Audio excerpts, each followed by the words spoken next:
The Right Lock Hamilton Farm is just an incredible historic property. It's remarkable that it's survived as long as it has, as close to Boston as it is. What's really significant about Hamilton Farm and its relation to this broader expanse of woodland is it's the only place in Winchester where you have a grassland area with special ecosystems right next to woodlands. And this is so important because there's no other place in Winchester or even nearby that's quite like that. I know that when I walk out in the woods or when I walk out outside, it satisfies something. It's a very spiritual thing for me personally, and I think that kids and others can relate to that when you take them outside. When I take children on nature walks, one of the things I like to try to do is to get them to appreciate, respect, and also have great awe and wonder for what they're seeing. I'll always start off by asking the question of how would you like to live where it's always cold, dark, and wet? And of course most of the kids will say, I wouldn't like to live there. A couple of the boys will say, oh yeah, that would be neat. That sounds like a lot of fun. The whole farm is a kind of outdoor classroom. I know when I take my kids on a hike in the woods, or they're doing a hands-on class at Habitat or Drumlin Farm, they immediately start asking their own questions. When my kids were small, we always made a point to take them to places where there were animals, gardens, anything to do with plant life, that sort of thing, and they always enjoyed it. Walking, being able to hike, just like I do, my family does, from Lexington overlooking Lock Hamilton Farm. I remember the stream coming down from the farm, which would be icy in the winter and which we'd have to walk over carefully. I would like more people to enjoy the rich feeling that I get being able to walk down the street, take my kids into that raspberry patch, and just I can't, it's like heaven. The whole town should have the opportunity to have land like that as closely available as possible so that people really enjoy it. It's such a unique bit of land to have within 128, and we just need to keep it, and we need to respect the earth. Acton has done something like that. Wilmington, even Burlington is saving open land. So it's not just us, it's everybody. It's in the neighborhood of 40 to maybe 50 acres a day of land, and it's lost in Massachusetts to development. The land has been farmed since the 1600s. It's only been owned by 3 families since the 1600s. Most of the buildings date from the 1820s to 1915. It's still a working farm today.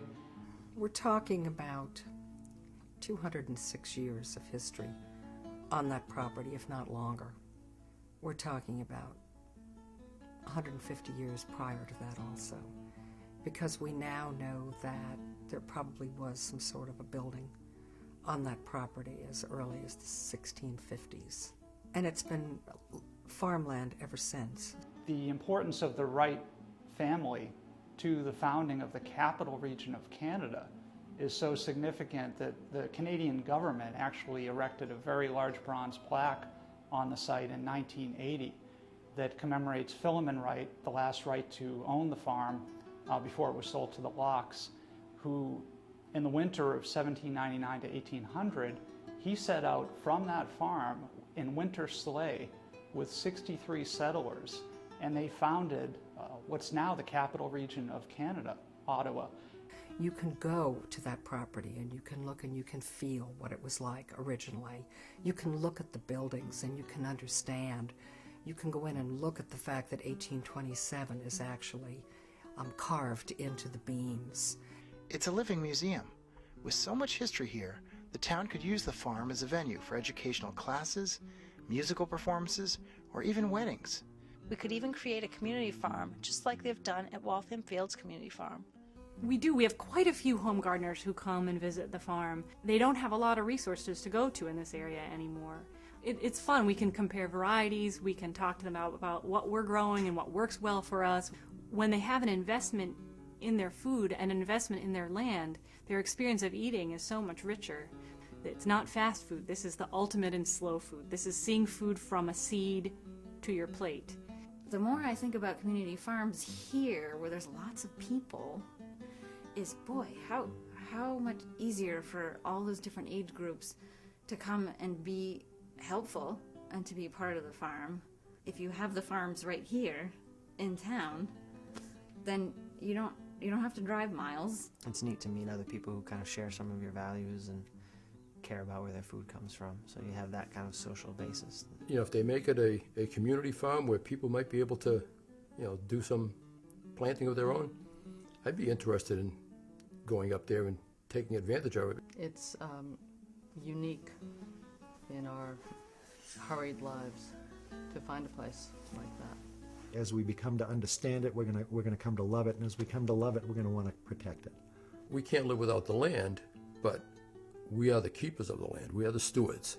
It's really the last remaining large piece of land in the entire town. So it would just be an enormous loss, not just for Winchester, but really for the whole state and really for the country. It's a property of national and even international significance. So to see something like that disappear would just kill me, because you can't reproduce it. It won't come back. It's gone forever. We need some place where we can go and relax and let our hair down and just enjoy all of this beauty around us. It's one of Winchester's hidden treasures, and the farm doesn't have to be that hidden anymore, and it's a big treasure. Behold this enchanting place that's such a rare gem, and